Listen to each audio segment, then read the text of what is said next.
अस्सलाम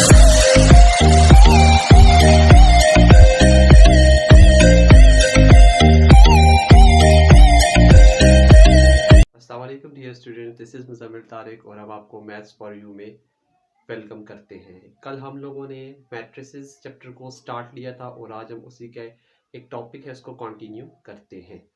टॉपिक है हमारा इक्वलिटी ऑफ टू मैट्रिसेस कि यानी हमें दो मैट्रिसेस दिए जाएं तो हम उसका कैसे पता चलेगा कि वो इक्वल है या नहीं है।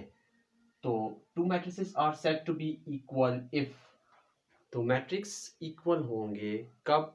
अगर वो ये दो कंडीशन सेटिस्फाई करेंगे। अगर ये दो कंडीशन फुलफिल हो रही हैं तो जो मैट्रिसेस हैं वो इक्वल हैं, अदरवाइज वो इक्वल नहीं होंगे।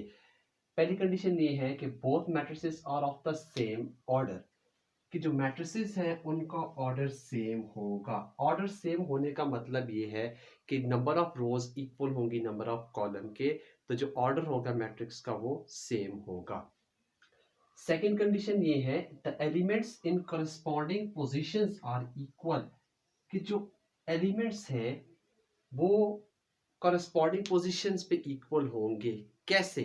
फॉर एग्जांपल मैं दो मैट्रिसेस लेता हूं, यहाँ पर एक है 1 2 3 6 5 4 और सेकंड मैट्रिक्स है 1 1 प्लस 1 12/4 4 प्लस 2 10/2 और 8/2। मैंने चेक करना है कि क्या ये आपस में इक्वल है या नहीं है। तो मैं पहले फर्स्ट कंडीशन को चेक करता हूं कि क्या इसका ऑर्डर सेम है या नहीं है। तो डियर स्टूडेंट्स देखें, जो मैट्रिक्स ए है उसमें हमारे पास दो रोज है, तीन कॉलम्स है। इसका मतलब है कि इसका ऑर्डर है 2/3। और सेकंड को चेक करें आप, इसका ऑर्डर भी सेम है, दो रोज है और तीन कॉलम्स हैं हमारे पास। इसका ऑर्डर भी क्या है? 2/3 है। ऑर्डर सेम है इसका, तो अब हम चेक करते हैं कि कॉरस्पॉन्डिंग पोजीशन पे जो एलिमेंट्स है क्या वो इक्वल है या नहीं है। कॉरस्पॉन्डिंग पोजीशंस का मतलब ये है कि कल हम लोगों ने डिस्कस किया था कि जो फर्स्ट एलिमेंट होता है फर्स्ट रो का उसे हम कहते हैं A11। तो हम चेक करते हैं कि ये एलिमेंट्स A11 ए का जो बी का जो A11 है उसके इक्वल आएगा कि नहीं। तो आप देखें यहाँ पर जो A11 है वो 1 है और यहाँ पर भी वो 1 ही है। A12 को चेक करें तो यहाँ पर 2 है, यहाँ पर 1 प्लस 1 ये 2 होता है, तो ये सेम है।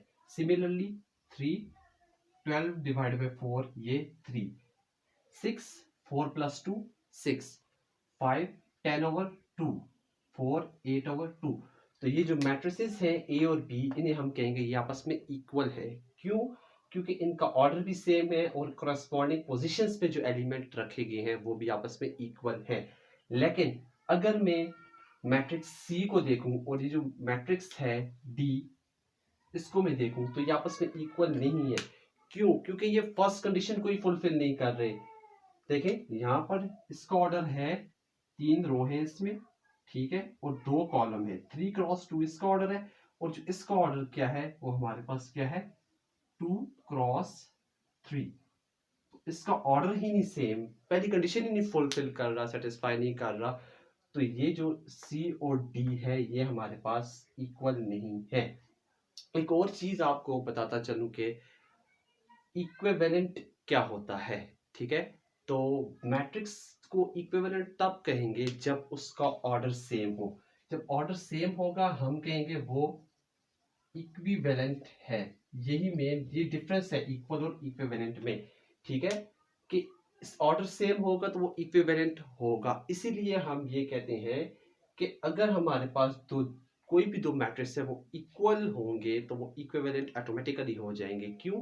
क्योंकि वो इसकी कंडीशन को तो सेटिस्फाई कर रहा है। लेकिन अगर दो मैट्रिसेस इक्विवेलेंट होंगे तो वो इक्वल हम उन्हें नहीं कहेंगे। क्यों?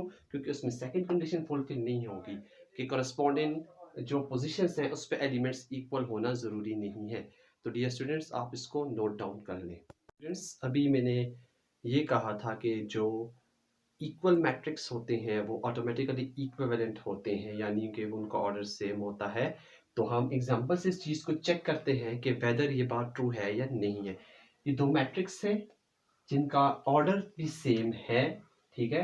2x3 इसका ऑर्डर है और 2x3 इसका ऑर्डर है, ठीक है, इसका ऑर्डर भी सेम है और कॉरस्पॉन्डिंग पोजीशंस पे जो एंट्रीज हैं या एलिमेंट्स हैं वो भी आपस में इक्वल हैं।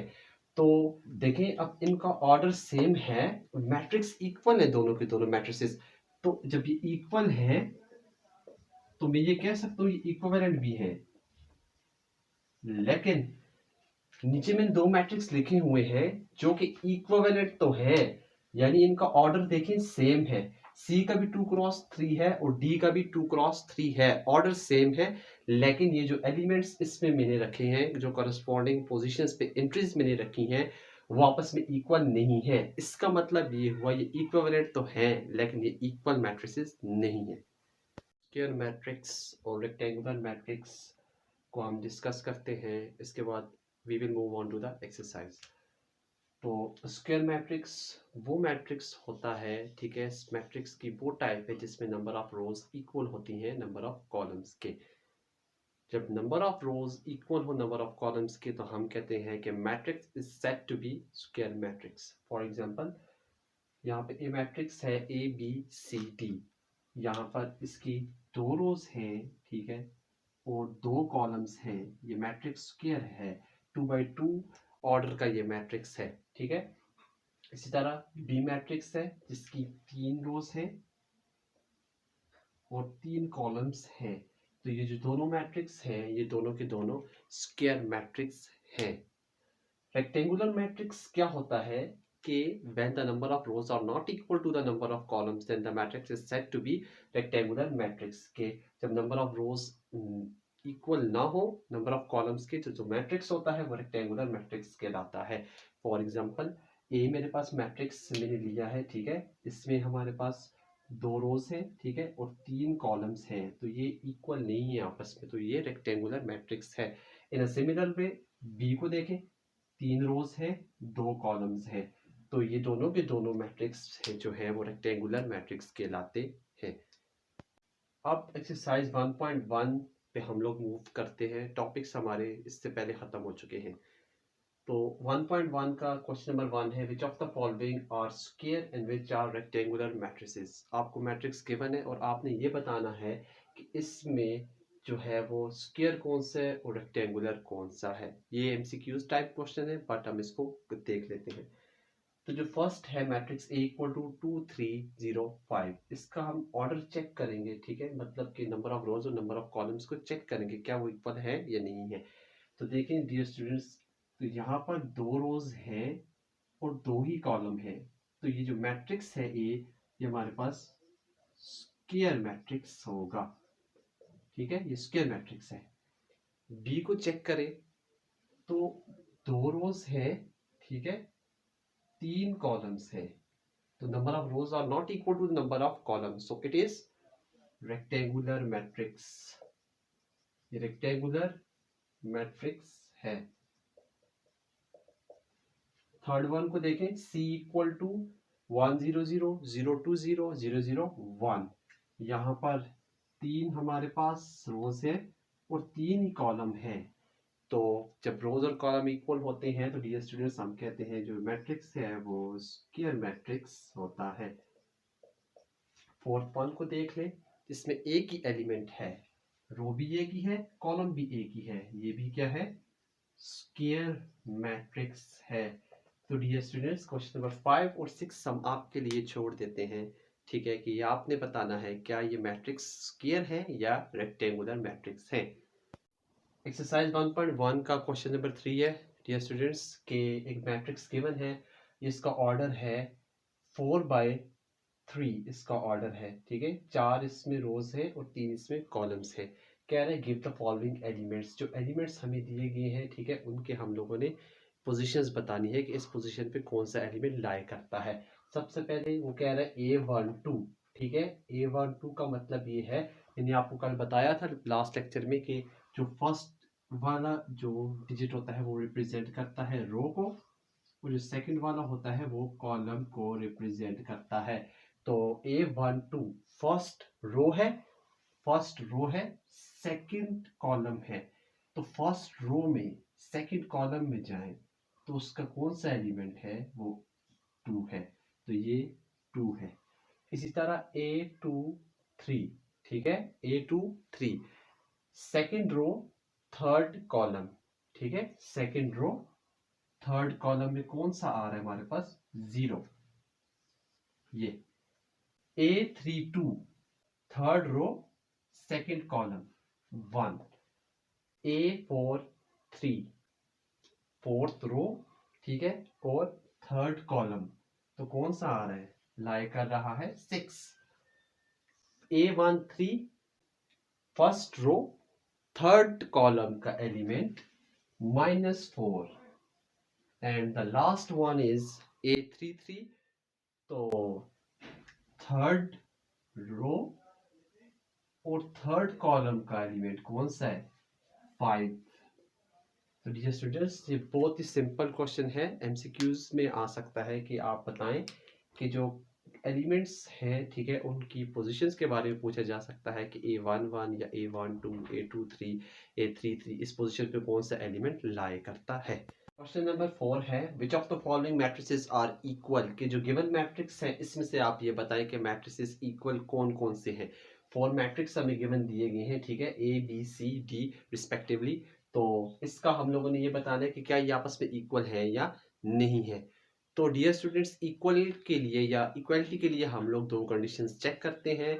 एक ये है कि उनका मैट्रिसेस का ऑर्डर सेम होना चाहिए, और सेकंड ये है कि उनके जो कॉरेस्पॉन्डिंग पोजीशंस हैं एलिमेंट्स की वापस में इक्वल होनी चाहिए। तो आए हम चेक करते हैं कि ये जो हमारी मैट्रिसेस गिवन है इनमें से कौन कौन से आपस में इक्वल हैं। ए मैट्रिक्स को मैं देखूं अगर, तो सबसे पहले ऑर्डर में चेक करता हूं। ए मैट्रिक्स का ऑर्डर देखें तो ये 2 रोज है 2 कॉलम्स है, तो इसका मैट्रिक्स का ऑर्डर 2 क्रॉस 2 है। सिमिलर पे इसका ऑर्डर भी सेम है, इसका ऑर्डर भी सेम है, ठीक है, और इसका ऑर्डर भी सेम है। तो इन चारों के ऑर्डर तो सेम है। अब यहां से क्या पता चलता है, चारों के चारों इक्विवेलेंट तो हैं। अब हम चेक करते हैं इक्वल, हमें उसने कहा है कि इक्वल चेक करना है, ठीक है। तो ऑर्डर सेम हो गया, यानी पहली कंडीशन इससे सेटिस्फाई कर ली। अब सेकंड कंडीशन चेक करते हैं कि जो करस्पॉन्डिंग पोजीशंस पे एलिमेंट्स या एंट्रीज है वो इक्वल है या नहीं है। तो देखिए ए कि मैं ए को अगर मैं बी के साथ कंपेयर करके चेक करूं, ठीक है, तो यहाँ 2 2 5 5 है, 1 है, 4 है, मतलब ए और बी आपस में इक्वल नहीं है, ठीक है, क्योंकि थर्ड जो है यहाँ पे 1 है और यहाँ पे क्या है 4 है, ठीक है, ये आपस में इक्वल नहीं है। ए को मैं चेक करता हूँ सी के साथ, ठीक है, 2 है, यहाँ पे भी 2, 1 + 1 2, 5 है, 3 + 2 5 है, 1 है, यहाँ पे 4 है, तो ए और सी भी आपस में इक्वल नहीं है। तो हम ए को डी के साथ चेक करते हैं कि क्या वो आपस में इक्वल है या नहीं है। तो देखिए यहाँ पर 2 है, यहाँ पे भी 2 है, 5 है, 4 + 1 5, यहाँ पे 1 है, यहाँ पे 1 है, 3 है, 3 है। इसका मतलब क्या कि A and B are equal, ये इक्वल है आपस में, ठीक है। अब पीछे रह गए हैं बी और सी, तो चेक करते हैं कि ये दो आपस में इक्वल है या नहीं है। तो देखिए बी में पहला एलिमेंट 2, 1 + 1 2, 5 है, 3 + 2 5, 4 है, तो यहाँ पे 4 है, ये 3 है, तो 2 + 1 3।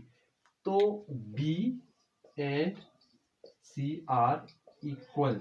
हम लोगों ने इक्वालिटी के लिए बस दो कंडीशंस चेक करनी होती हैं, वो फुलफिल हो रही हो तो एलिमेंट्स सॉरी मैट्रिसेस जो है वापस में इक्वल होते हैं। क्वेश्चन नंबर 5 है एक्सरसाइज 1.1 का।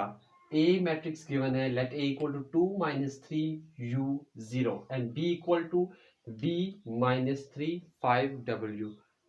पूछ रहा है कि for what values of u v and w are a and b equal. कह रहा है ए और बी इक्वल होंगे, कब होंगे, कौन सी वैल्यूज के लिए होंगे, मतलब u v w की हम लोग कौन सी वैल्यूज हैं जिनके लिए जो मैट्रिक्सेस हैं वो इक्वल होंगे। तो आइए हम चेक करते हैं कि किन वैल्यूज के लिए इक्वल होंगे। तो देखिए डियर स्टूडेंट्स, ए मैट्रिक्स हमें गिवन है a इक्वल टू 2 - 3 u और 0, b equal to b 5 - 3 w।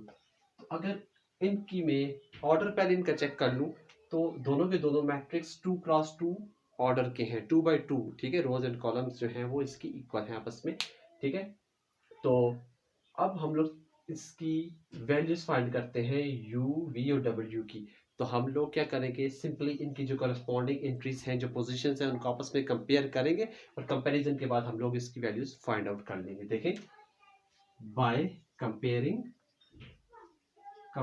करेंगे हम कैसे। देखें, यहाँ पर जो 2 है ये इसके साथ कंपेयर होगा, यानी A11 के साथ कंपेयर होगा, A12 के साथ कंपेयर होगा, A21 के साथ कंपेयर होगा और A22 के साथ कंपेयर होगा। तो देखें, हमारे पास यहाँ से 2 इक्वल आएगा V के, ठीक है, और हम लिखते हैं V इक्वल टू 2, यानी V की वैल्यू 2 है, ठीक है, और U 5 इक्वल टू U, और ठीक है U इक्वल टू 5, ठीक है, और 0 इक्वल टू W और W इक्वल टू 0। तो ये जो वैल्यूज हमें आई मिली है, ये 3 वैल्यूज है V, U और W की। अब आया हम लोगों ने ये चेक करना है कि ये आया इक्वल है या नहीं है। तो देखिए, अगर हम यही वैल्यूज U, V और W की जगह पुट करते हैं, देखें A equal to 2 minus 3, U की वैल्यू क्या है 5 0, और B इक्वल टू V की वैल्यू क्या है हमारे पास 2 माइनस 3 5, W की वैल्यू क्या है 0। तो आप चेक कर ले, इनका ऑर्डर भी सेम है, ठीक है, और ये हमारे पास इसका एक तो ऑर्डर भी सेम है, और तीसरी चीज ये कि इसकी जो करस्पॉन्डिंग पोजीशंस हैं एलिमेंट्स की, वो भी इक्वल है आपस में। तो मैट्रिक्स इक्वल कौन सी वैल्यू के लिए है, 2 5 और 0। V, U और W की जो वैल्यूज है ये इनके लिए जो एलिमेंट्स है, सॉरी मैट्रिसेस है, वो आपस में इक्वल है। क्वेश्चन नंबर 6 है स्टूडेंट्स, इंपॉर्टेंट है बोर्ड के हवाले से भी, ठीक है, एग्जाम के हवाले से भी इंपॉर्टेंट है। इफ अगर दो मैट्रिसेस है वो इक्वल दिए गए हैं, हमें कह रहा है find the values of A, B, C, X, Y and Z, ठीक है, हमने A और B, C और X, Y, Z की जो है वो वैल्यूज फाइंड करनी है, ठीक है। तो देखें, अब वो खुद कह रहा है, मतलब खुद उसने गिवन दे दिया है कि जो मैट्रिक्स है वो आपस में इक्वल है, दरमियान इक्वलिटी का साइन है। तो हम लोग सिंपली क्या करते हैं, इसके जो कॉरेस्पॉन्डिंग एंट्रीज हैं उसको कंपेयर करते हैं।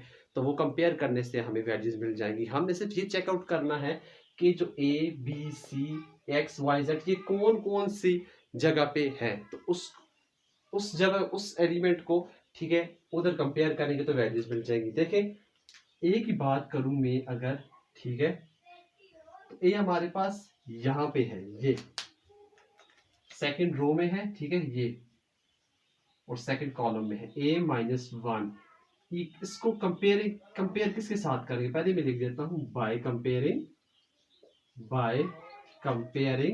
A-1 इक्वल टू किस, यहाँ पे क्या है -3 है, तो A-1 इक्वल टू -3, तो A इक्वल टू -1 उस तरफ जाएगा तो साइन इसका चेंज हो जाएगा, -3 + 1, A इक्वल टू -2। ये हमारे पास क्या है, A की वैल्यू आ गई है, ठीक है। इसी तरह हम लोग B को चेक करते हैं कि B कहाँ पे है, लाई करता है। तो देखें, B हमारे पास ये है B-3 और यहाँ पे है ये, तो B-3 इक्वल टू 2B + 4, ठीक है। अब हम लोग क्या करते हैं जी, B-3 को उस तरफ शिफ्ट करते हैं, क्यों, 2B हमें गिवन है, हम लोगों ने इसको 1 में कन्वर्ट करना है क्योंकि हमें सिर्फ B की वैल्यू चाहिए। तो इस पूरी टर्म को जब मैं उस तरफ शिफ्ट करूंगा तो पीछे 0 रह जाएगा, 0 इज इक्वल टू, और B यहाँ पे पॉजिटिव है, उस तरफ जाके नेगेटिव हो जाएगा, 2B + 4, ठीक है, -B, और ये जो -3 है उस तरफ जाके क्या हो जाएगा, +3 हो जाएगा, +3, ठीक है। अब हम क्या करते हैं, B को B के साथ लिख देते हैं और ये जो 4 है इसको 3 के साथ अलग कर देते हैं, ठीक है। 0 is equal to 2B - B + 4 + 3, ठीक है। तो 0 इक्वल टू ये B हो जाएगा, B + 7, ठीक है, और मैं लिखता हूं कि B + 7 इक्वल टू 0, तो B की वैल्यू क्या आई है, -7 जो है वो B की वैल्यू आई है, ये, ठीक है। अब हम C की तरफ मूव करते हैं कि C की वैल्यू कैसे फाइंड आउट होगी। तो C देखें, इस मैट्रिक्स में तो कहीं भी नहीं है, ठीक है, और यहाँ पर देखूं मैं तो ये यहाँ पर है, ठीक है, सेकंड रो में थर्ड कॉलम में है, जो 2c प्लस 2, इसको किसके साथ कंपैरिजन करना है, 0 के साथ, इक्वल टू 0, इस एलिमेंट के साथ ये कॉरेस्पॉन्डिंग एंट्री आ रही है, ठीक है।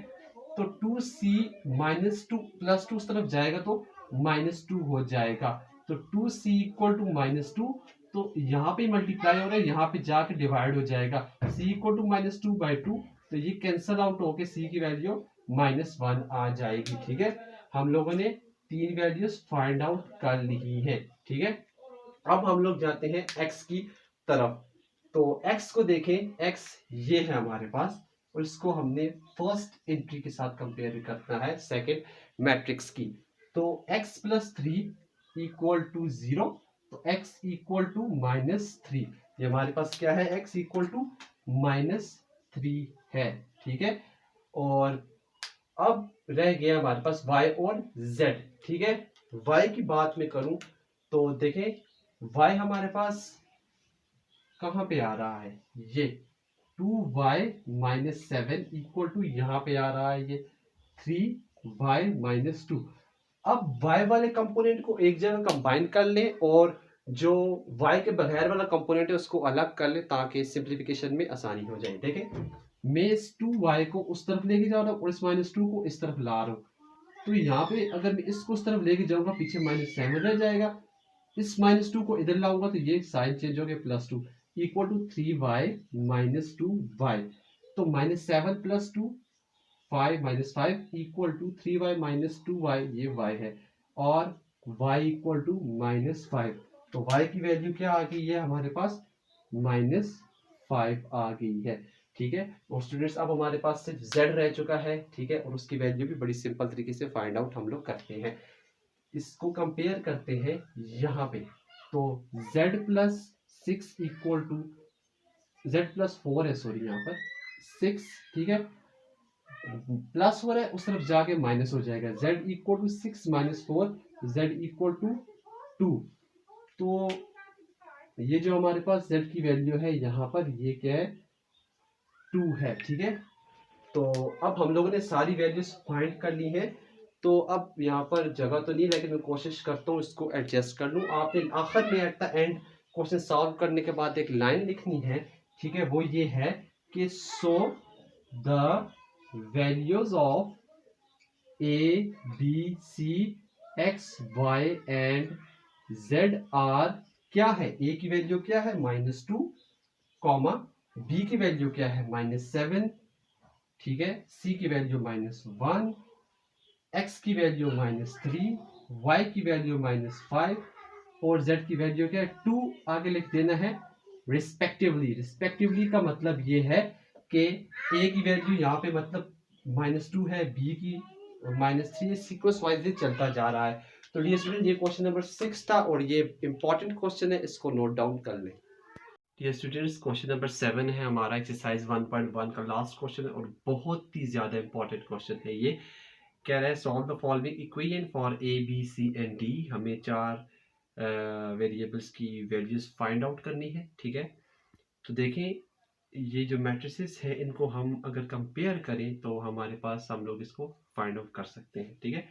तो बाय कंपेयरिंग से हम लोग क्या करते हैं, पहले इक्वेशंस लिखते हैं। ये वो कंपेयरिंग नहीं है कि हम लोग ए को एक इक्वल रखेंगे, कंपेयर करेंगे तो हमारे पास आंसर निकल आएगा, ठीक है। इसको हमने साइमल्टेनियसली सॉल्व भी करना है आगे, ठीक है। तो देखें, a plus B equal to -1, इसको इसके साथ कंपेयर किया, कॉल्ड इट इक्वेशन नंबर 1, इसको इसके साथ कंपेयर करें, b plus 2c equal to 4, called it equation number 2, 2c plus d, इसको थर्ड वाले के साथ equal to 8, called it equation number 3, and the last one 2a minus d equal to 0, called it fourth one. अब देखें, अब first और second equation को मैं लेके अगर चलूं इन दोनों को, ठीक है, तो a plus B equal to -1 है और b plus 2c equal to 4 है। हमने एक वेरिएबल को रिमूव करना है ताकि हम दूसरे वेरिएबल की इस तरह वैल्यू फाइंड आउट करें। अगर मैं a को 1 को 2 में से माइनस कर दूं दोनों को, तो b कैंसल आउट हो जाएगा, ठीक है। तो मैं इसी तरह करता हूँ, 1 -2 कर देता हूँ। ठीक है, तो a प्लस बी है, माइनस लेफ्ट साइड को लेफ्ट के साथ कर लेते हैं, b प्लस 2c और राइट को राइट के साथ, -1 -4। तो ये a plus B minus B minus 2c equal to -5। तो ये आपस में कैंसिल हो जाएगा, इक्वेशन बनती है a minus 2c equal to -5। अब ये जो इक्वेशन आई है, ठीक है, इसको आप क्या करें, 5 का नाम दे दें। ठीक है, और अब ये जो इक्वेशन नंबर 5 आई है, ठीक है, ये इक्वेशन नंबर 5 है, इसको इक्वेशन नंबर 3 में ऐड करते हैं। ठीक है, ऐड इक्वेशन 3 एंड 5।